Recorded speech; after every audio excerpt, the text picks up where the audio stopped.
അങ്ങനെ കാത്തിരിപ്പിനൊടുവിൽ അൻപോട് കൺമണി എന്ന ചിത്രത്തിൻ്റെ ആദ്യ ഷോ ഇപ്പോൾ കേരളത്തിലെ വിവിധ തിയേറ്ററുകളിൽ അവസാനിച്ച് ചിത്രത്തിൻ്റെ ആദ്യ റെസ്പോൺസൊക്കെ പുറത്തുവന്നുകൊണ്ടിരിക്കുകയാണ്.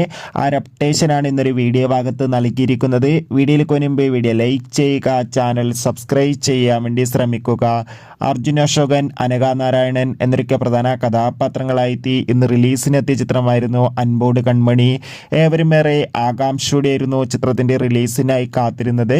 ഫൈനലി ചിത്രത്തിൻ്റെ ആദ്യ ഷോ ഇപ്പോൾ കേരളത്തിലെ വിവിധ തിയേറ്ററുകളിൽ അവസാനിക്കുമ്പോൾ ചിത്രത്തിന് മികച്ചൊരു പോസിറ്റീവ് റെസ്പോൺസാണ് പുറത്തുവന്നുകൊണ്ടിരിക്കുന്നത്. ചിത്രം കാണുന്ന സിനിമാ പ്രേമികളെല്ലാവരും ഒന്നടങ്കം പറയുകയാണ്, അൻപോട് കൺമണി എന്ന ചിത്രം മികച്ചൊരു ഫാമിലി കോമഡി എൻ്റർടൈൻമെൻ്റ് ആണെന്നും ചിത്രത്തിൽ അർജുൻ അശോകൻ്റെയും അനഘ നാരായണൻ്റെയും മികച്ച അഭിനയം തന്നെ കാണാൻ വേണ്ടി സാധിക്കുന്നുണ്ടെന്നും. എന്തായാലും ചിത്രത്തിൻ്റെ കൂടുതൽ റെസ്പോൺസിനായി നമുക്ക് കാത്തിരിക്കാം. ചിത്രം കണ്ടവരുടെ അഭിപ്രായം കമൻറ്റ് ചെയ്യുക. കൂടുതൽ സിനിമാ വാർത്തകൾക്കായി ചാനൽ സബ്സ്ക്രൈബ് ചെയ്യൂ. Bye bye.